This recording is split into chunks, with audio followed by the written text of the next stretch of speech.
Everybody. I hope everyone is having a great day. We are very excited to be presenting this topic today. We've gotten lots of interest, actually probably the most interest we've had for any of our webinars. So I'm excited to bring this to you. And again, this is Ernie Delgado, founder, CEO, co-CEO of Beyond Technology Education. And let me do a little housekeeping before we get started and before we introduce our speaker today. We do have a few more people that are checking in as we speak. Today we're talking about BYOD and BYOT, bring your own device, bring your own technology. Very powerful topic, a lot of buzz around this topic. I do want to let you know that there are other webinars that we've developed in this series that you'll have access to when we're done. The other one is about iPads and tablets and how to supercharge your classrooms. Again, presented by Susan Brooks Young. An amazing webinar. I got some good feedback on that. You'll have access to that. And probably the one that's going to kind of capstone or kind of bring everything together is the 5 key areas of a highly successful K-12 technology plan. And so these 3 webinars were designed to really give you some current information as you're doing your technology planning to make sure you're prepared. A few more items of interest. The philosophy or the model that we are promoting here to help you get where you want to go technology, we're calling it swim grid. So as you hear the term, as you see it more often, start talking about it. Let people know that there is a way to help you integrate technology, and we're sharing a lot of that information on a couple different communication tools. Obviously, our Facebook page is the latest information that we have, some of the research and findings that we've been identifying when it comes to technology integration for your school. Find us. Our website for Facebook is facebook.com/Beyond Tech. If you like the page, you'll have access to all of our information, daily information, the current research. And obviously, a lot of you prefer Twitter, which we're also active on as well. Now, I do want to let you know today, if you are a Twitter user, Beyond Tech Ed is our handle there. We are also going to have a hashtag active at TweetChat.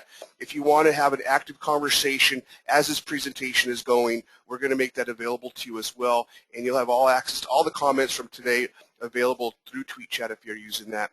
And then Susan also is going to have some questions she's asking you right here in the question pane of the GoToMeeting window. So with that said, allow me to introduce to you the one and only Susan Brooks Young. And Susan, we're very lucky and fortunate to have her with us. She's pretty much internationally known in the EdTech universe. She's been a keynote speaker at all the major conferences, Q, ISTE, FETC. She's also a current writer. She's written many books for ISTE. She's a columnist for Today's Catholic Teacher.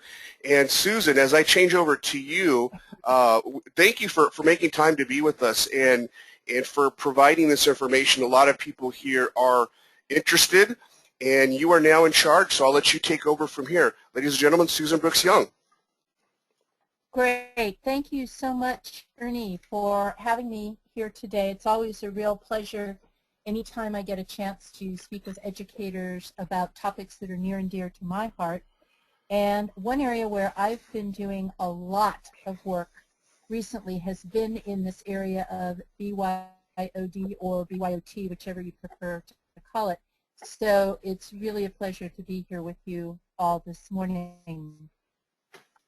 Before I actually begin the webinar, I do want to mention to all of you that I actually have prepared for you an online page of resources that you can access not only during the webinar today, but also in the future if you are interested. And let me quickly type, hard to type and talk at the same time. But You could do it, Susan. I'm glad you've got faith in me. I'm going to see if I can't do this, and there. Okay, it's in there only to organizers and panelists. So Ernie, maybe if you could make it happen for everybody else, that would be awesome. Or here, let me try. I got it. I'm typing it in right now. You got it? Okay, Yep. great. You can go ahead and click on that link. This will be available to you not only today, but also for as long as I'm going to be working, which is going to be so long that this will be out of date before I take it down. So anyway, just a way for you to get to resources that I'm talking about during today's webinar. And actually, we are going to be talking a lot about various concerns that people have about BYOD. And what I'd like to begin with is to ask each of you in attendance to take a moment and think about what your current greatest concern is about BYOD. And then go ahead and click in the text box in the chat area, and please go ahead and add your greatest concern. And I'm going to give you just a second to go ahead and do that, and then we will look at some of what you put in there before we go ahead and actually move into the topic for today. So now I don't think I can see what's posted, so Ernie, I'm going to count on you to... I'll handle it. There's a great. box on the right, folks, says questions. Here's some coming through now, Susan. Lisa Great. Jones, content filtering is an issue for her.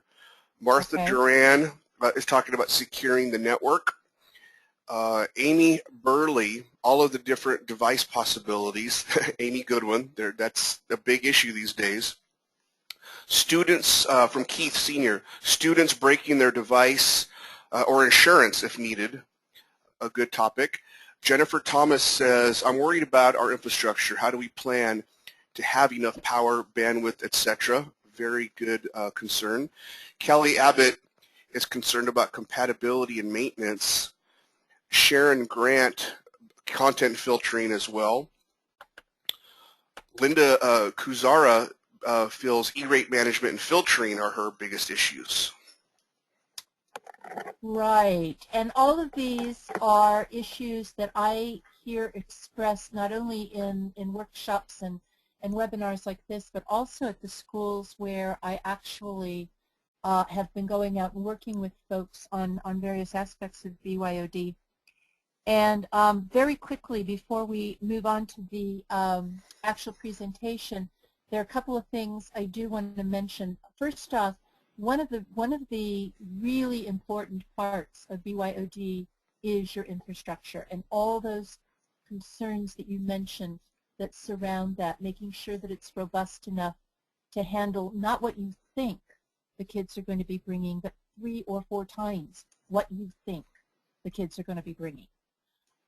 Making sure that you do have the capability of walling off and protecting the information that is confidential and that the kids cannot have access to, but at the same time making sure that what you're offering is a filtered and E-rate compliant environment in which your students can be working. Those are concerns. The whole idea about who's responsible for the stuff, if the kids are bringing their own, the beauty of that is if you plan correctly, you set things up so that it's the kid's responsibility. You do not become the person who needs to be concerned about what to do when something breaks or if it's not working or if it disappears. And there are a lot of ways to deal with that, and I've seen schools be very successful with that.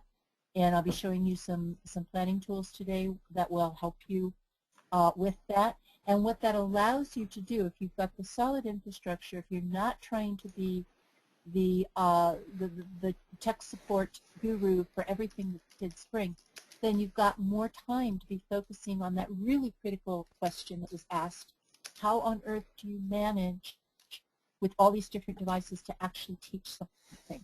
And I've been learning an awful lot about that and have worked with teachers in some very successful strategies, and I'll try to weave in some of those as we go through the next part of the webinar. And if for some reason I don't touch on it.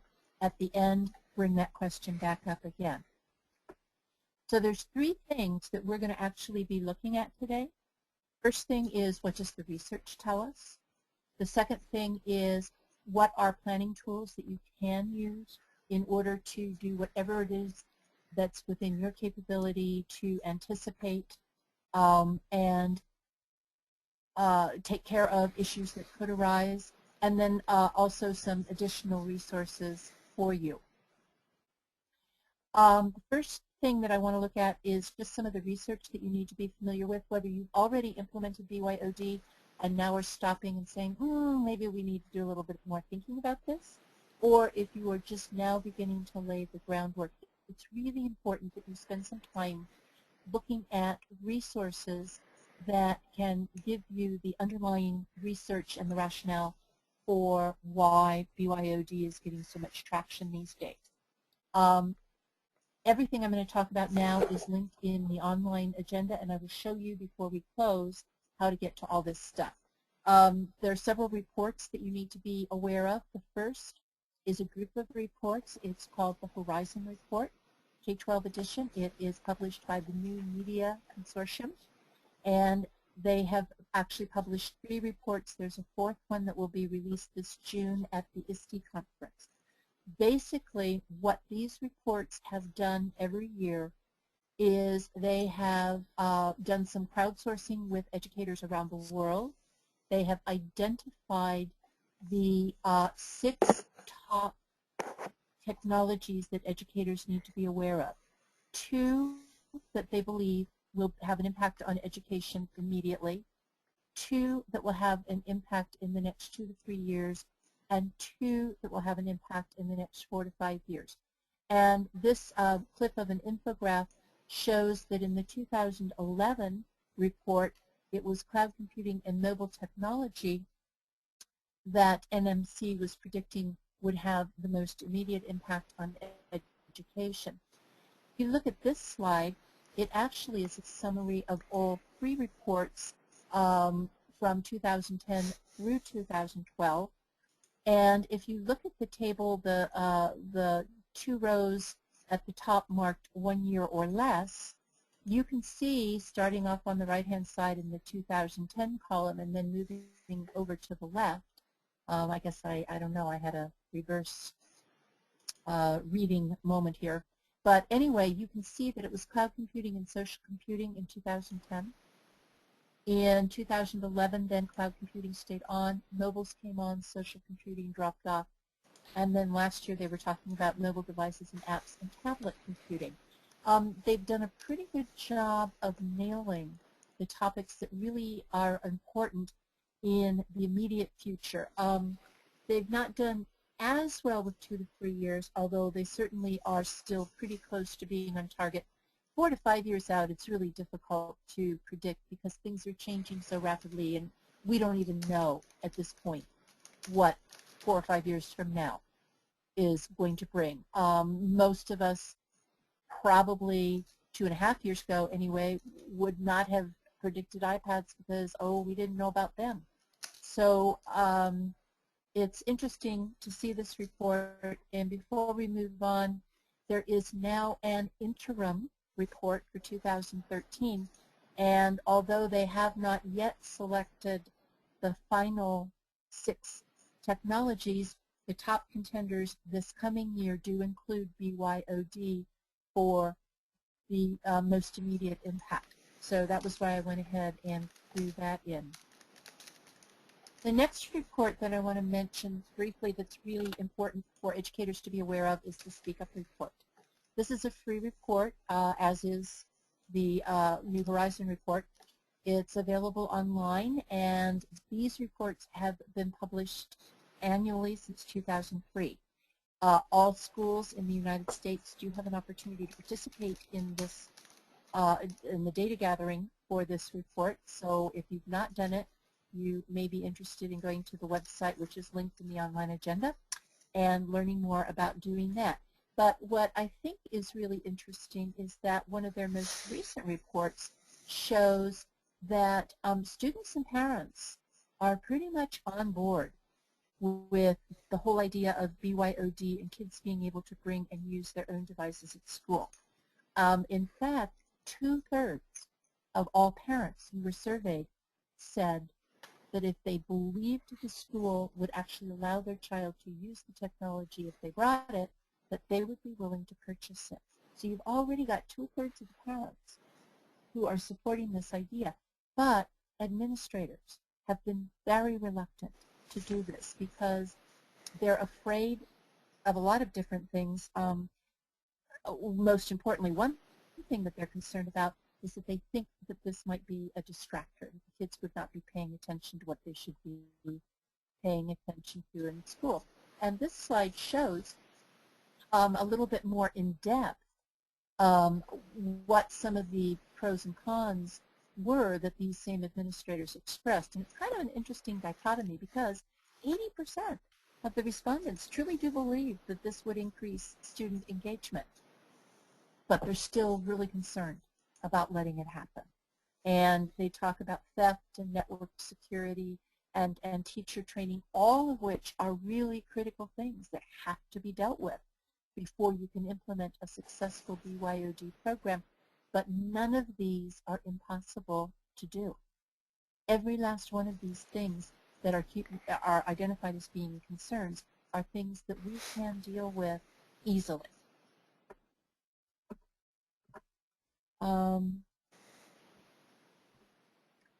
Then the next slide is also something new. This is a report that came out just very recently from the Pew Internet, and I just wanted to go ahead and throw it in for you. I'm not going to read all of these bullet points to you. You're able to do that. But just again, this research is showing the shift in kids' access away from school to technology and what kinds of technology it is that students do have access to. So even though there is always the concern about equity, there's always the concern that there's going to be kids out there who don't have the technology to bring, I think what things like the Pew research show us is, yes, that's true. You are going to have some kids who do not have access at home, but the number of kids you have who don't have that access is dwindling. And if you can leverage the 2/3 of the families who say they're ready, willing, and able to provide the technology, it's a lot less expensive to come up with a solution for that 1/3 or less than it is to have to provide equipment for everybody. And then this final slide that I'm sharing with you just very briefly addresses another concern, and this is something that also is available in the online agenda. Social media nearly always crops up as being an issue. But what more and more schools are finding is that if they have a social media presence themselves, if they're leveraging the use of social media rather than attempting to ban it, which is sort of like trying to cup water in your hands and keep from spilling any of it, that actually they have a better handle on what's going on and are able to better deal with issues that do arise than if they're burying their heads in the sand and trying to avoid even acknowledging that social media exists. So those are the reports that I urge you to look at as you're thinking about BYOD. And now I'm going to share with you several tools that you can use in planning for BYOD that are absolutely critical. It's really important to start off by saying this is something you cannot overplan. Now, you are not going to be able to anticipate every single problem that could arise because there are just so many different variables that it's just not possible. But if you are able to establish a philosophy about the use of BYOD, if you are able to come to agreement about how you're going to deal with student misbehavior, because it will happen. I mean, they're kids. They're going to misbehave. If you're able to come up with agreements about how you deal with that as a teachable moment, then you're going to be much more successful with your program. Talking about staff misuse, because that's going to happen too. How are you going to deal with that? What are going to be the steps that you will take?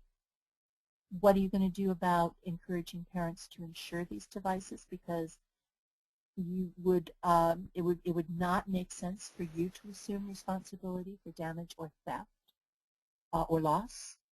That's just, you don't take responsibility for lost pencils, and you're not going to take responsibility for this either. If you take the time to come up with basic minimum specifications, you really do not want to adopt the what I call the Statue of Liberty approach to BYOD, which is bring me your tired, your poor, your huddled devices yearning to breathe free. You don't want to do that. You want to have some basic specifications. You want to say to people, these are the minimum of what we want. And honestly, as cool as a Kindle Fire or a Nook color tablet might be, they are not replacements for tablets. You really do need to think clearly about what those specs are going to be. And also, it's not just tablets. It might be phones. It might be laptops. It could be Chromebooks. BYOD is not confined to one particular class of device. So you want to keep that in mind as well. And having said that, there are a number of free tools available online, linked in the agenda, that you absolutely can use to help in your planning process and to keep you from making at least some very common mistakes. You're going to make mistakes, but you may as well not repeat mistakes a bunch of other people have already made. The first tool then that I'm going to recommend to you is called the Mile Guide. It comes to us from the Partnership for 21st Century Learning Skills. It's a complete implementation planning guide. It takes you through how you should set up your committee, the kinds of people who should be on the committee, what your meetings might look like. There's a self-assessment for the school where you can look at where you currently are in relationship to where you would like to be with your technology initiative, and then what steps you need to take in the planning process to get there. It's not specifically for BYOD, but it does cover technology initiatives in general, and certainly is can be adapted to BYOD. The second resource that I want to mention to you is from COSN, the Consortium for School Networking, and it talks specifically about Web 2.0, but again, everything that's mentioned here is also applicable to mobile technology and having kids work in the clouds with BYOD. So you're going to find a lot of resources that are very useful for you beyond simply focusing on Web 2.0 tools. One of the things you're definitely going to have to do is you are going to have to revise your acceptable use policy. And you're going to have to figure out a way. Again, you're not going to be able to anticipate everything that might go wrong. So you're going to have to develop a policy that is broad enough to cover what you don't know, but specific enough to be enforceable. And you don't have to write a 1-inch thick volume to make that happen. The kids won't read it, neither will the parents. They won't understand it. You won't be able to enforce it. So what you can do is go to this website and look at some of the sample acceptable use policies that are there that already are designed for in the cloud and mobile kinds of issues in education. There are also some great resources for how you can be a leader in use of these kinds of technologies, how students learn with these kinds of technologies, and how you can help your organization change to support use of these kinds of technologies. And then I think this is the last tool that I'm actually going to mention to you. This one comes from, it used to be Converge magazine, and now they've become Digital Age Learning or something like that. But this actually is specifically for BYOD. It's linked on the agenda. It takes you through a process of determining whether or not you're ready to launch a BYOD initiative. And the thing that I love most about it is the checklists. There are 10 of them. They're very specific. Have you thought about this? Have you done this? What are you doing about this?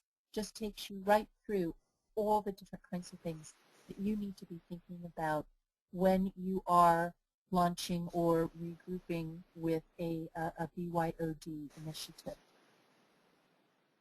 And before I show you the resource that I'm going to be needing for you today, I want to just one more time emphasize that you cannot overplan with this.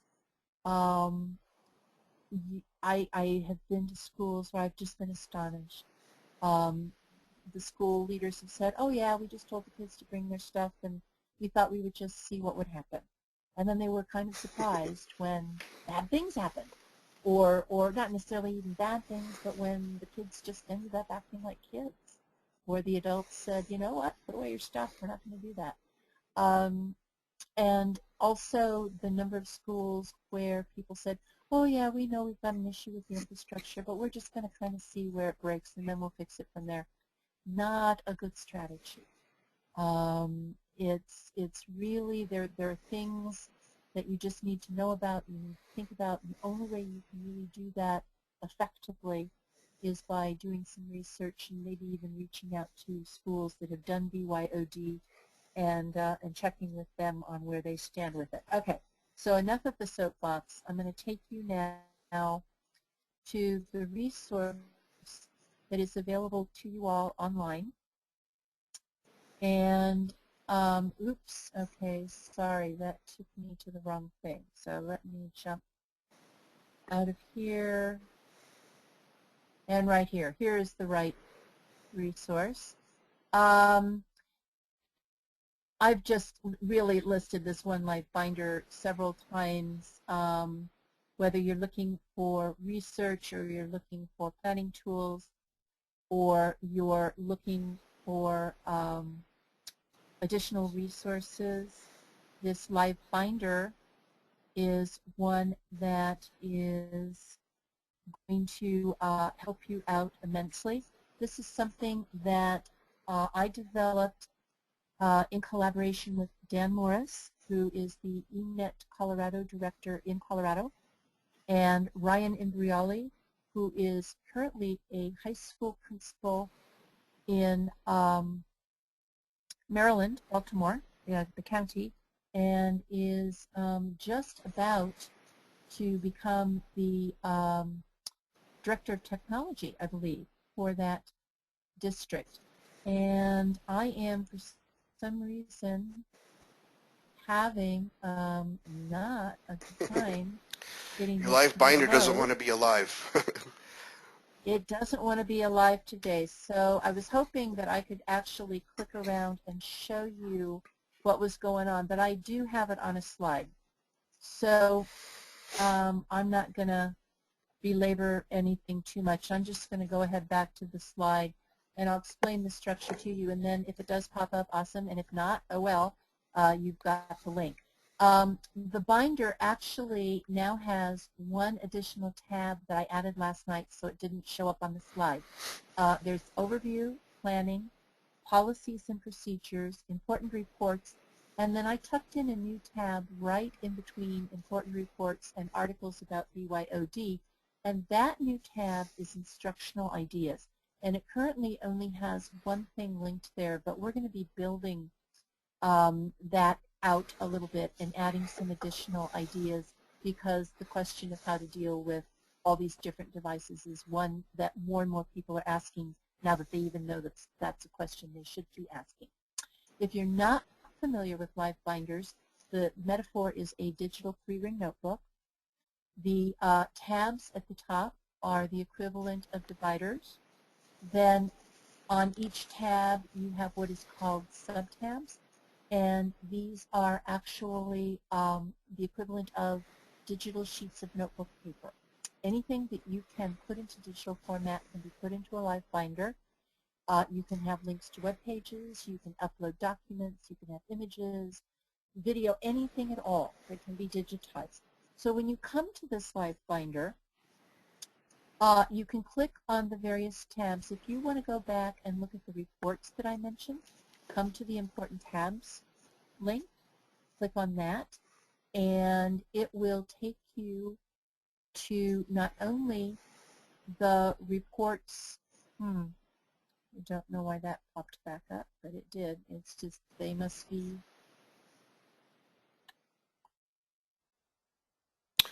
The resource review page is still up. Is this similar, Susan, to Evernote, the tool a lot of people use for multi-platform access?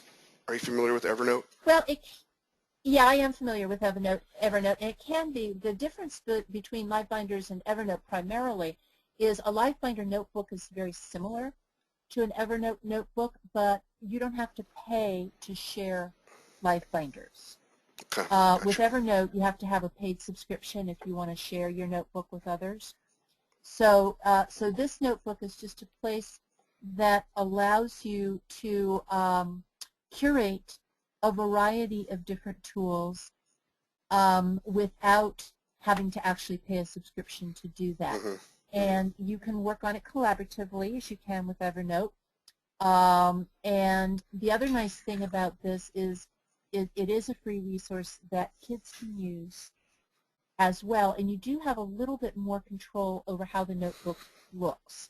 With Evernote, you have a note, they call it a notebook, but it's really still kind of just a list of links. But with this, I actually, when I can actually look at it, I can actually control what it looks like. So I set up the overview page that I'm showing here. I actually set that up and brought in the image and added the text. So the tabs that are important for you for today are the Important Reports tab that has all the reports I mentioned plus more. The Planning tab has all the planning resources that I mentioned and more. And the Policies and Procedures tab digs a little bit more deeply into acceptable use policies and that sort of thing. And then finally, there are some articles about BYOD because it's always important to have stories about what's worked and what hasn't. And so that tab will take you to various articles about BYOD and what works and what does not. And again, this Livebinder, I'm sorry that the site, they must be doing some work on the site this morning because usually it's it just pops right up, but they do have to do maintenance from time to time. But that is linked on the online agenda. Ernie did post the URL for you for the online agenda, and we can give that to you again if you need it before we go. But at this point, there are a few things that I just want to be sure that you do keep in mind. They are issues that you do need to deal with. Everything listed here is going to crop up. Probably more things will crop up. But the important thing to keep in mind is that none of this is impossible. There isn't a single thing on this list that cannot be dealt with. And the schools where I have been, where BYOD is working, it's working very well. It has been a great cost savings to the school once it's been implemented. It does take some upfront expenditures with infrastructure, with training, but once you're there, then it really has been a very positive experience. And that's pretty much it for me. I'm going to escape out of my presentation, and I am going to let Ernie grab that screen, and then if we have questions. Susan, I had a question for you. So something we talked about Sure. when we were preparing, a common misconception that I've heard from a lot of educators is that when they think of BYOD, they think it's iPad or tablet specific, and that's not the case. BYOD can be mobile phone, laptop, um, or a tablet. Absolutely, absolutely. And in most of the schools that I've been in, it does run the gamut. It kind of depends on where the school is located, what kinds of technology the kids already have access to, their ages. Younger kids do tend to bring tablets or laptops. Older kids in middle school tend to bring smartphones, and then in high school they figure out what they really do want is a laptop, and so they tend to shift back over into the laptop arena. So do not confine your thinking to tablets Hmm. only, because Right. it's much bigger than that. Yeah, I did want to ask the group if there are any questions. Pop them into the question box right now so we can get those answered for you. And I think part of the challenge with the Livebinder, Susan, is that we were all looking at it at the same time, and that might have slowed it down a little bit because there's some great Possibility. information. There's some great information there. And what we're going to be doing is resending out the link to that binder along with some other resources, because this is an area that is really in the minds of a lot of people. A couple of questions that have come through. Some of the questions came up about students breaking devices and if insurance is needed. And what have you seen schools doing when it comes to insuring devices and preparing for when things break, because they will? Right. What most schools do is they recommend. You can't force parents to purchase insurance, but they do recommend that parents get insurance. It is available. It's not that expensive. It runs somewhere in the neighborhood of $30 to $40 a year, depending upon the kind of device that the student has. Often it can be gotten through the homeowner's policy if the family doesn't have homeowner's insurance because they're a renter or something. There are other ways to go about getting that insurance. I've seen schools help in terms of identifying various policies that are available. They have not taken on the role, though, of, okay, give us your money and we'll get the insurance for you. And they should not do that. You have to walk a really fine line here, Hmm. Hmm. between we're willing to help you, but not taking responsibility beyond what you want to assume. And you just have to be really clear in your policy that it's the child's responsibility to keep the device charged. It's the child's responsibility to troubleshoot if there's a problem. Most of the time what ends up happening in classrooms is kids may each have their own device, but they end up working in groups and sharing anyway. So that if somebody's device isn't working properly, there's 3 more kids in the group and somebody brings out their device and they just keep going on their merry way. Right. Yeah, but you can't assume responsibility for all that stuff. Yeah, You've never that's a done big anything one. else. Here's a couple Yeah. other questions, Susan. These are actually some good ones from Lisa Jones. What's your recommendation for students? Should they keep devices on their desk all the time, or should they store them in a common place in the classroom and only let students have them when they're going to be using them? And then her The second minute part you, of her question is, how about earbuds? One bud in rule. Um, what are your ideas on those two concepts? well, okay, first off, the minute you start collecting devices, you start assuming responsibility for what happens for them when they're in your care. I would much rather see them out on the desk, and a key phrase there is all your devices. Because I've walked into middle school classrooms where the kids cheerfully put one device on the table or the desktop and then had another phone in their pockets where they were texting away to their friends during class. So all your devices up on the desktop, but don't take them away from the kids because that also takes time. If you're collecting and then you're redistributing, you're losing 5 or 10 minutes of instructional time when that happens. And if you're in a middle school environment or a high school environment where you're switching periods every whip stitch, then you've lost a lot of instructional time every day. Um, and if the devices are out and you can see them, then you know what the kids are doing with them. As for earbuds, you've got to be, I think you've got to be careful in talking with the kids about those. The schools where I work normally, they don't have them out unless they're doing something where they have to listen to something, but as a rule, they don't just bring them out and have them in all the time. Hmm. But I'm more concerned about kids and hearing loss than anything else. Um, and you really do need to talk with the kids about hearing safety and Right, what right. they're listening to. Yeah. There's multiple questions here about content filtering. Um, is there a quick answer on this one?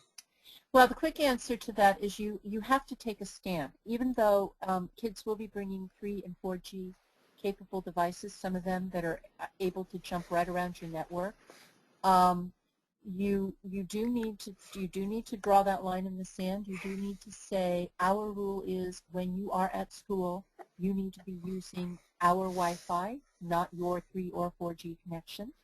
You need to do a lot of parent education. There was a district in Colorado where devices were distributed. Now, these were given out by the school. They weren't BYOD, but there was no parent education. And what ended up happening there was a kid took one of the devices to a coffee shop, got on Wi-Fi there, went to sites he should not have gone to, and the father successfully sued on the premise that it was the school's responsibility Hmm. to filter that, and which is rubbish. But there now is a law in Colorado that says that a school cannot hand out devices if they can't guarantee filtering everywhere. Wow. So what you have to do is you have to bring the parents in right from the get-go. You have to be sure they understand that if their kids make poor choices, they're going to have to live with those consequences. Right. But by the same token, your feet are your very best defense, and teachers have to be up, moving around, looking at kids' screens, and being able to recognize when a kid is on 3G rather Hmm. than on Wi-Fi, which you can do visually if you know what to look for. Right, right. There's some other questions here about multi-device environments, Apple, Android, uh, PCs. How do these different devices work together, Susan? Well, what I have found is if you look for the commonalities rather than the differences, that you can ameliorate a lot of problems. And again, if you have the kids working in groups so that you don't have to have 14 different devices going at the same time, it really makes life a lot easier. Now, they can use their devices for taking notes and for maybe basically getting onto the internet, that sort of thing. They can do that one-to-one, but if you have an assignment that you want the students all working on together, look and see, do the devices all have cameras? If they do, we can take photos, we can make videos. Do they all have a microphone built in? Could we record audio using that microphone? Are they all capable of getting on the internet? Are they capable of accessing certain specific sites? Hmm. So you build your activities for groups, small groups, and you build them to take advantage of the commonalities rather than the differences. Very good. Very well, Susan. We're going to wrap up here. Thank you so much. I do want to just quickly thank a couple of our sponsors, in addition to Susan and her wonderful work. Chris Sarence, who does school apps for mobile phones and for tablets, and also Paragon Micro, hardware, software, networking vendor, helps make these webinars possible at no cost. But Susan, the ideas that you shared with us are great. I'm going to wrap all this information up and make sure it's available to everyone who was in attendance. And I want to thank you for your time. This is a big issue, and if I could say one closing statement before we wrap it up here, planning is critical, and as you mentioned, just having the students show up with all their devices to see how things work is not the answer. That's just going to cause more problems, and this is where we could help people by providing resources or hands-on. We could work in either direction, but getting a plan together that helps you get where you want to go, making sure your teachers are prepared, making sure the students are prepared. Students is the easiest part there. Making sure your infrastructure is prepared, and also curriculum. And I can't stress enough making sure that there's reasons to have the devices. They're just not there because they're fancy and nice to have, but are there real connections to the curriculum and to learning, and that's where we can help everything come into play. So again, thank you everyone for your time. Susan, again, wonderful, great information, and we'll make this available to you folks, and please come back for any other information you might have, and we'll talk to you soon. Thanks for now. Thank Bye, you, Susan. Ernie. Bye-bye. Take care. Bye. You too.